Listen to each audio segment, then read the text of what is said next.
Welcome back to another episode of No Ordinary Woman, where we recognise and celebrate women of all ages and all stages.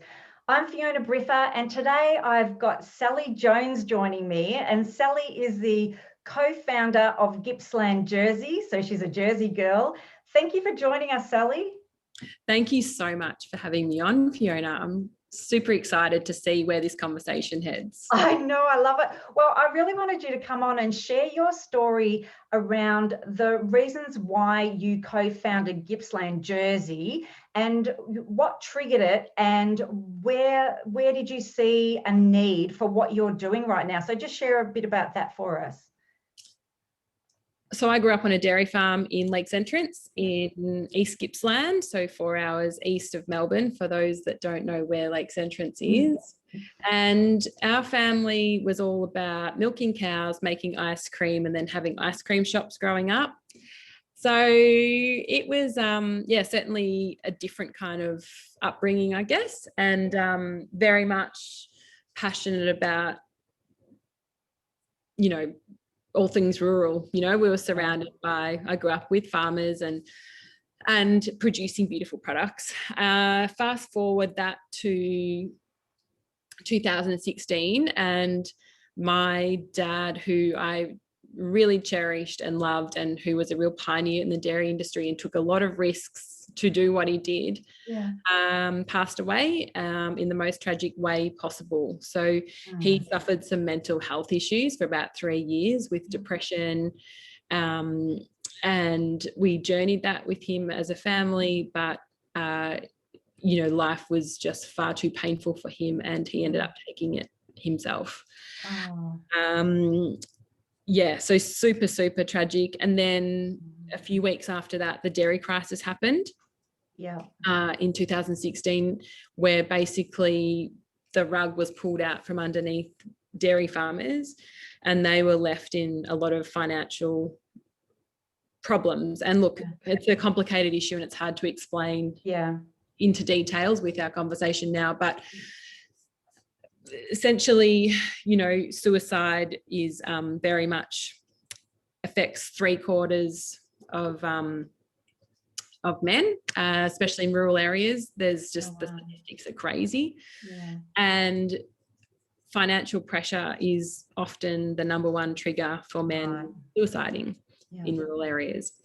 And it was really tragic. I also am part of Warragul Farmers Market, and we had a whole bunch of farmers show up to the market in those weeks after my dad had died, and they just shared with them what the crisis meant. And it was obviously quite triggering for me, and I just thought, you know what, on that day, I'd had conversations with this other friend of mine, Steve Reynolds, who was also a dairy farmer, who had also, had his own story, and he wanted to value add to his milk. And I thought to myself, you know what, like, I have had everything to now has led me to a place where I feel like I could, I guess, continue my dad's legacy, about dad hated injustice. He hated the fact that farmers could never get paid a fair price, and that's why he value added to all of the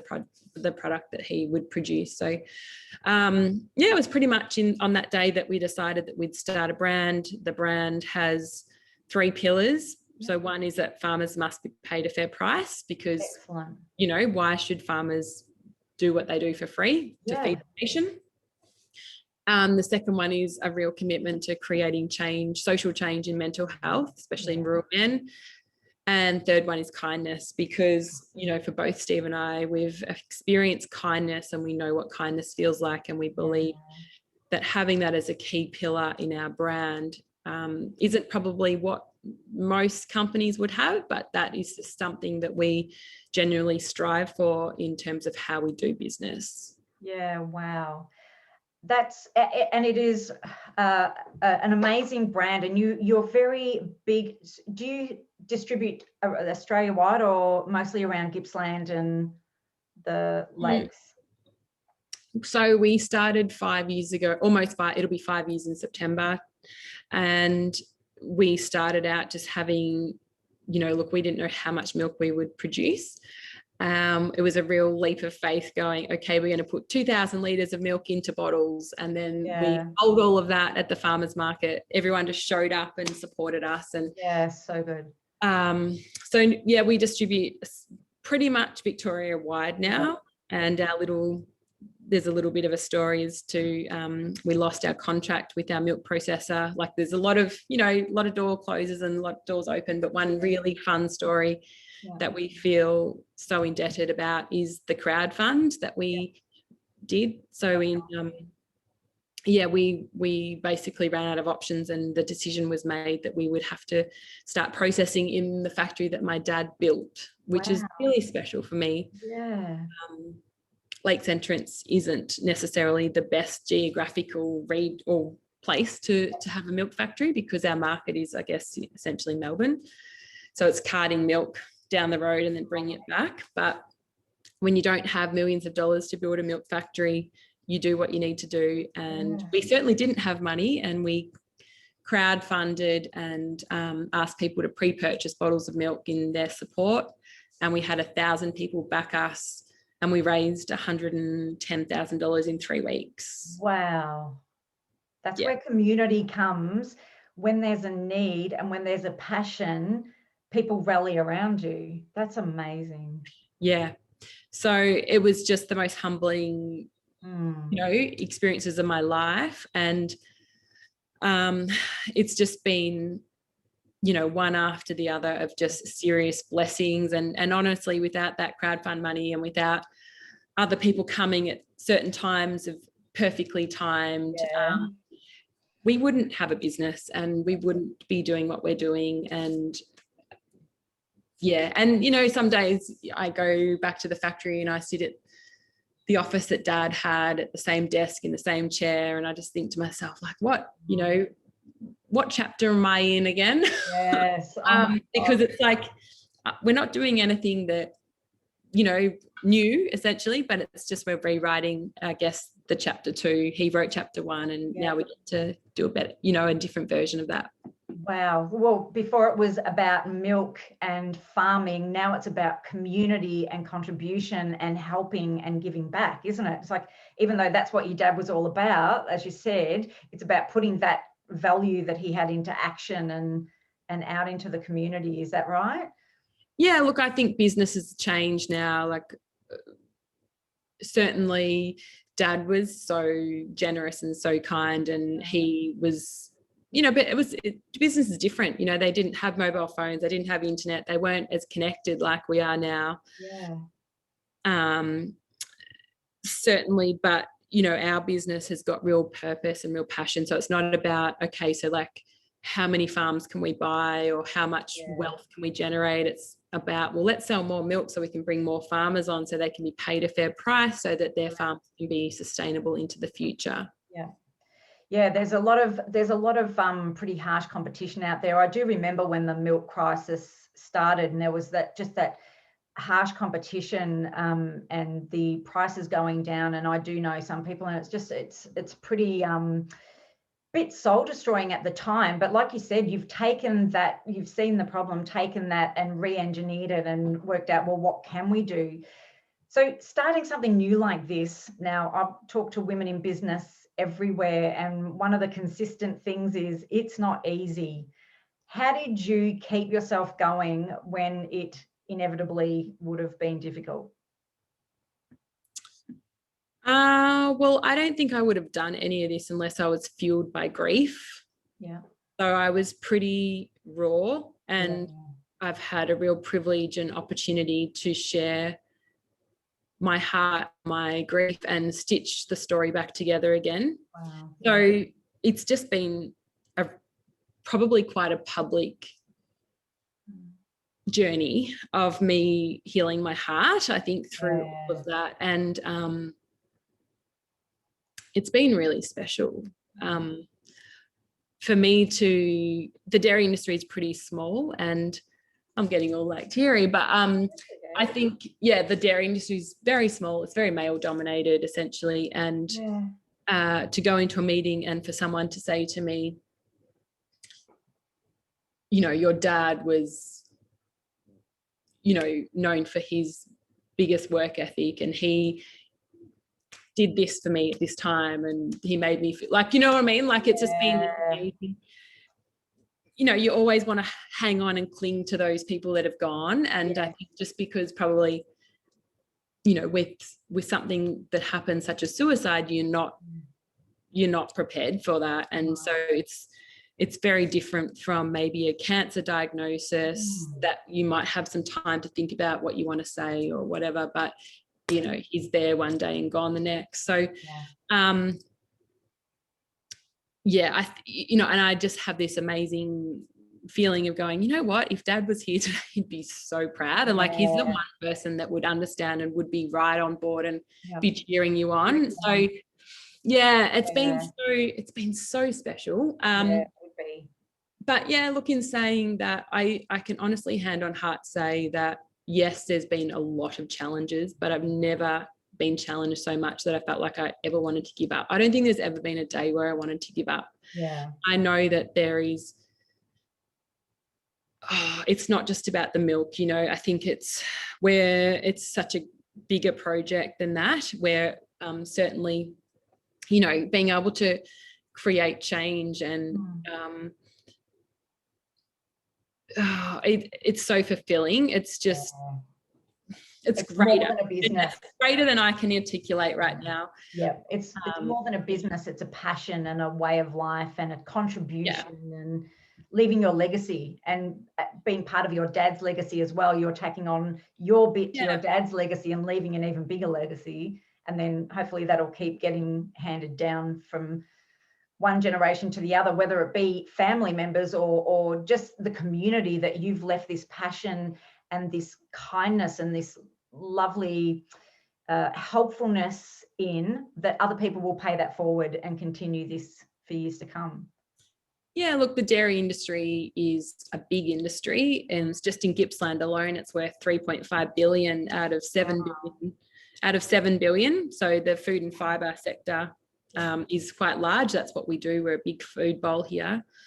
But dairy makes up half of that. And it's the backbone, dairy milk, who loves their lattes and who loves their coffees. So we're actually challenging our the Australia, really, essentially, that bring some respect back to it, pay the farmer what they're valued at doing, because we all know that we need to eat, and that is what sustains our bodies. So for us to pay a farmer, it's a couple of cents. Essentially, we believe that the consumer does not mind paying that couple of cents extra. Absolutely not. For a coffee shop to support our milk, it will cost them between 5 and 7 cents extra per cup of coffee. But we're saying to those coffee shops, put 10 cents up on your coffee, tell your consumers what you're doing and why you're choosing the milk that you're choosing. And that ripple effect and that flow on goes down. Do you think that there's a bit of lack of awareness, especially with city people, perhaps? I mean, I grew up with some of my family being farmers, but still, when we go to reach for the milk in the fridge, we think it just comes from the dairy section at the supermarket, and we give very little thought into the farmer that has got up at 3 o'clock in the morning to go and get the cows ready for milking, and that is dealing with all the expenses of farming and looking after animals and machinery and equipment and all that sort of stuff. Would it help if there was some more awareness out in the community for where our milk comes from, even in schools and even for adults? Yeah, I think we have certainly lost that connection. Most of us probably had an auntie or an uncle or a distant relative that had a farm, but now that as the population grows and things like that, we become more and more disconnected from our food source. And I think if anybody did, as you know, Fiona, spend time on a dairy farm and even 24 hours or did one milking, they would go, you know what, I'm going to pay that little bit extra or but I think, like in this world, everything is about greed and money, and it's a complicated beast. But you know, we've had people making in decision-making roles that haven't necessarily made good decisions on behalf of farmers. Yeah. So I believe that we are positioned right here and right now to, you know, be a thorn in the side of the industry to potentially, I guess, give a voice and to you know, to stand, you know, to have a little bit more justice. Yeah. You know, and certainly, look, we are just a little pimple of a brand, but maybe hopefully an annoyance enough to bring some consciousness back to those big decision makers. And look, a lot of the milk companies are now foreign owned, so those profits aren't even staying in Australia, which is a real problem because, as I said to you, food is the thing that we do best here in Australia, and why wouldn't we want to protect it and I guess fight for it and be good custodians of the land? Yes. Oh, I love that. Be good custodians of the land. Oh, I'm writing that down somewhere. I think it's also up to us as consumers as well, not just the big decision makers. So I'm just going to put it out there to anyone watching this video to think about where our food comes from and the farmers and the workers who are producing this and their livelihood and their lifestyle, and think about Sally's dad's story and Sally's story. That who would mind paying an extra few cents, and who would mind even contributing a little bit more to that good quality, keeping it in Australia, keeping our farmers supported? I think it's up to every single one of us to help be the change as well as the big decision makers. So yeah, it's a long journey. Like you said, it's not an end. There's no end to this. There's no destination. It's just ongoing, isn't it? Yeah, and look, I love that. I guess, you know, with our little brand, we're the owners, we can choose what we want to do. And it's the things that make me want to get up out of bed every day is that we can choose how we what we do, you know. So if the more milk we sell, the more things we can do for people that may not have experienced stuff. And I do want to just share a really brief little story with you, and that's a farmer that has had, you know, look, farmers are made from a different DNA. They're incredibly resilient and resourceful, and they're always the givers, but never the receivers. That's just generally how they are. And one farmer who I've been journeying with for a while, he rang me and he had about $13 million worth of debt, no water. So this was in the drought, and just, you know, excruciating situations. And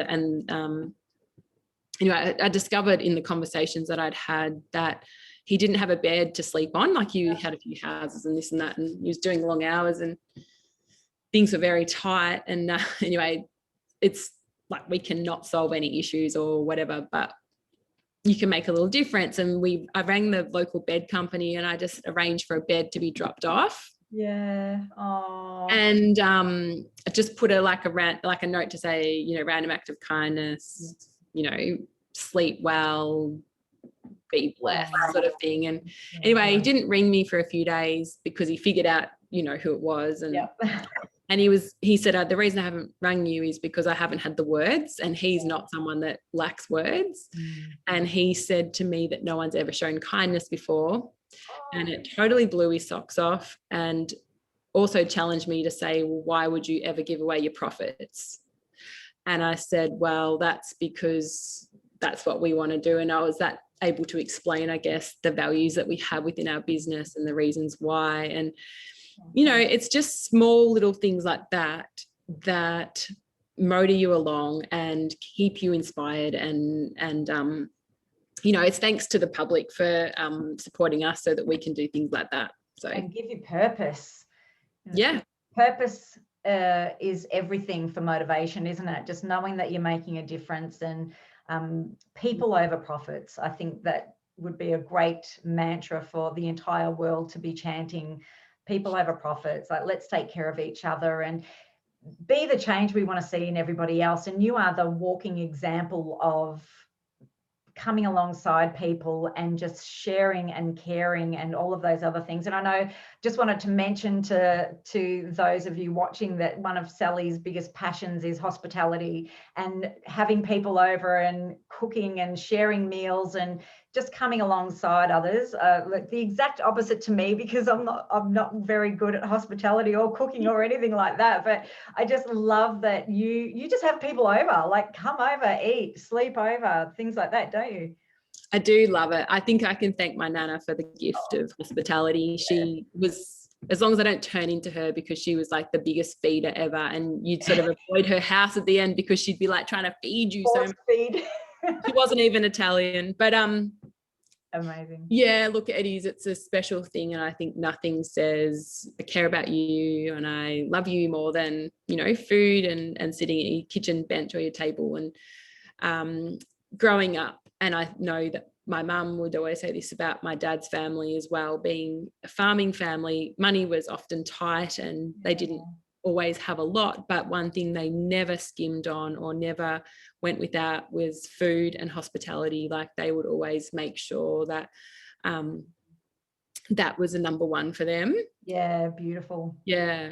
And so I think it's just whatever you've been brought up with. Yes, it is. And what's in your heart. I mean, what better way to do it than with milk and butter and the buttermilk and all of the amazing milky goodness from Gippsland, Jersey. So that was a little plug there, Gippsland, Jersey. Now I'm going to leave a link below to Gippsland, Jersey, their website, if you would like to know more about them. Also the Instagram and Facebook pages, just so that you can get to know a little bit more about Sallie and her story and this amazing business that is out to support all of the Gippsland farmers and all the amazing community work they're doing as well. And Sallie, thank you so much for coming on and sharing your story with us today. That was just beautiful. You've warmed my heart. Oh, well, it's my absolute privilege. So thank you for having me on, and you're very generous with all your shout outs there. So no worries at all. Yes, check the links down below. All right, well, thank you once again to the viewers watching another episode of No Ordinary Woman. If you've liked this video, give it the thumbs up and please subscribe and share it with your friends. But we'll see you next time. Bye for now.